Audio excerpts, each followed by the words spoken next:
So, ayan na nga mga person, magkukolor kami ngayon. So, today's video mga person ay magkukolor ako. So, guess what? What is the color of my hair? So, ito yung mga gamit guys. So, siya ang magkukolor sa akin. So, mamaya ko i-reveal kung anong kulay yon. So, abangan!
Ito mga person, ayan, nagbabalik na. Tapos na naligo si Inday at nahugasan na ang buhok after 1 hour kasi nag-ano pa ko guys, nagchichika pa ko sa kabilang panig ng mundo. Ayan na nga. So, ito na nga ang kulay niya. So, hindi ko maintindihan kung anong kulay to. So, actually guys, honestly, wow, pa-English pa si Inday. So, practice tayo guys para ano naman tayo. So, ito na nga. Ang kulay talaga nito is brown. But no, not brown. Chocolate golden. Basta ganun. Hindi ko na alam. Sana yung cartoon natapon na. So, ito na nga guys. Nagpakulay lang ng konti si Inday. So, sa bahay lang, hindi sa salon. Kasi guys, mga person, alam nyo, guys person, hindi kasi ako sanay nagpakulay ng buhok. So, second time ko na itong nagkulay ng buhok pero hindi sa salon, sariling sikap lang. Ang kapatid ko lang magkukulay. Ayan na nga siya, ang kulay niya. Ayan. So, ilalagay nga natin sa ano sa camera, ano natin, mahiwagang stand. Ayan. So, magulo ba si Inday guys? Huwag nyo nang pansinin yan. So, ayan. Today's video guys, lulutuin ang buhok ni Inday. So, hindi joke lang. So, magluluto ako ng buhok. So, as you can see mga person, nakita nyo kung paano, ayan, as you can see, paano kaganapan, ayun na nga, nung nakita nyo nung unang video, paano ginawa ng kapatid ko. So, ang kulay nito is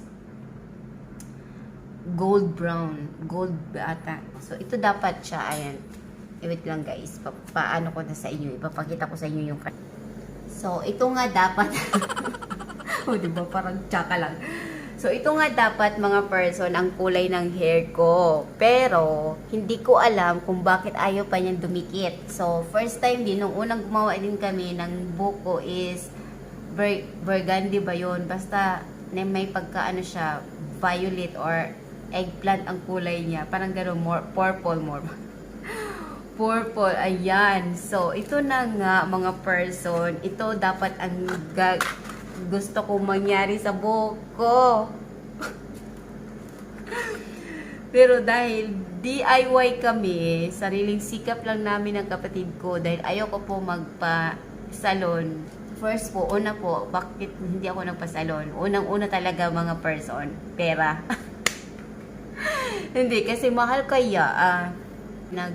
Sa salunan ng ng nanay ko. Sabi nila ipakulay ko yung buhok ko pero ayaw ko kung bakit. Secondly, yun nga, budget guys, mga person, budget, kailangan natin ng budget. So, yung pambuhok ko, sana ay libre nila kung pwede lang. Kasi, hindi na ba talaga ako gumagasa sa sarili kong pera, mga person. Kung talagang kulay na kulay, kailangan sila magbayad sila. Libre nila ako guys. Mahilig kasi ako sa libre guys. So, kapag libre, masarap at maganda ang resulta. Kapag libre, pag pera mo, parang natabo na kasi hindi lang once, twice, thrice, aywan ko kung hanggang kailan ang gagawin nila sa buhok mo para maging kulay yan.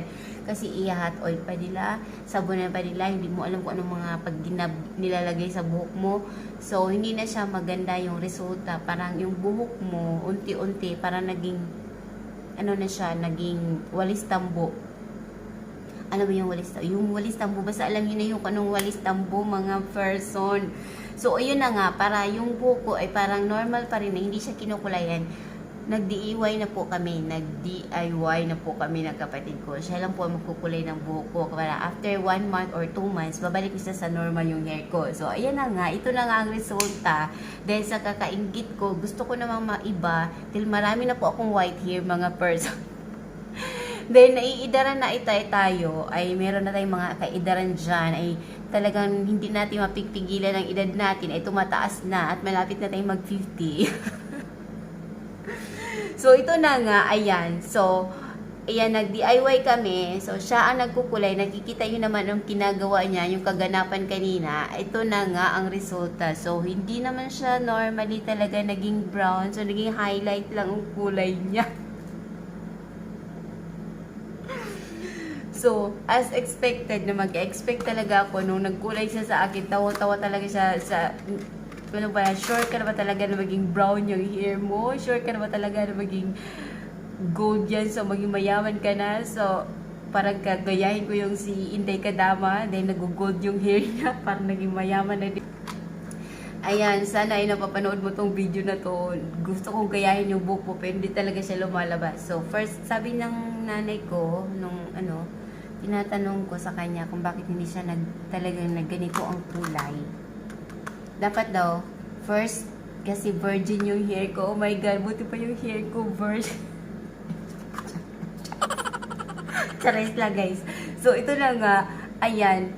So, dapat daw kung gusto kong ganito ang kulay, mag second try. So, dapat twice daw ilalagay ito. So, dapat ngayon, ganito ng kulay. So, dapat next time or hindi ko alam kung kailan ko pwedeng mag-apply na naman ulit para maging brown na siya na maging ganito. So, dapat pala dalawa. So, ayan naman, sorry naman sa hindi ko pa alam kasi hindi naman talaga ko alam na yung mga kulay-kulay sa mga hair. So, dahil dumadami na talaga yung white hair ko, guys. Dahil sa tanda-tanda na natin, sobrang stress na ninday dito sa pagluluto sa kusina. Kaya ayan, lulutuin niya yung buhok niya na naman. Dahil wala akong plano na ganito pala ang resulta ng hair ko, na ganito lang pala siya. Parang highlights lang ang resulta. Ayun.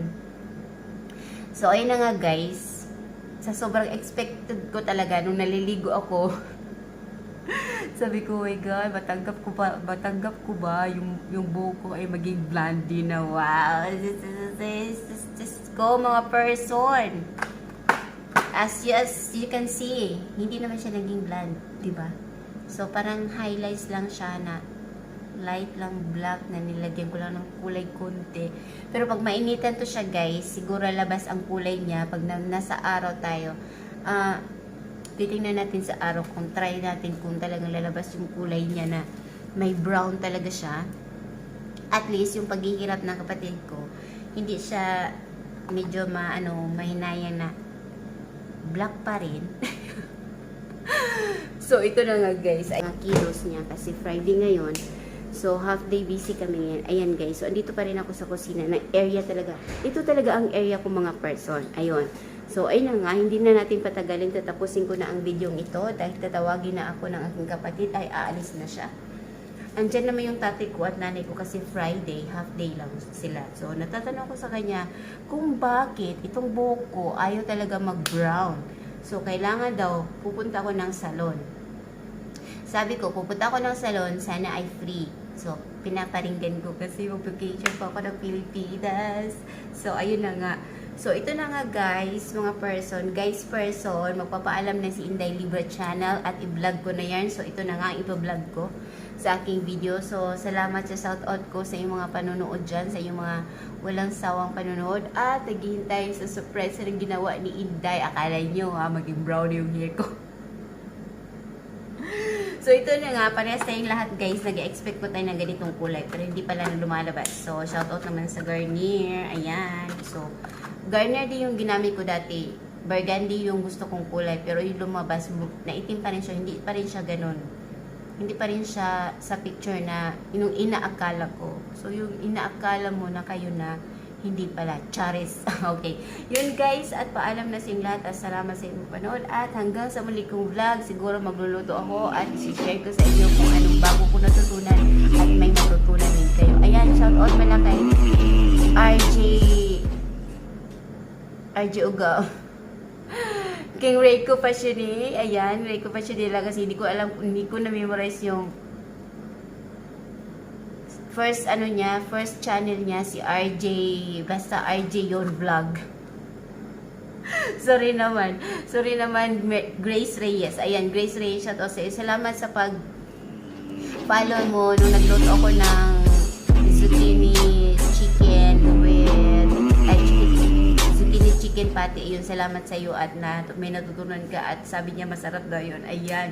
Sabi ko nga sa iyo guys, kung ano lutuin ko, itry nyo kung masarap ba o hindi. Ayan. Ipa-follow nyo lang. So, ayan. Huwag nyo kalimutan i-subscribe ang aking channel at don't forget i-on yung notification bell para lagi kayo updated sa aking walang kwentang video.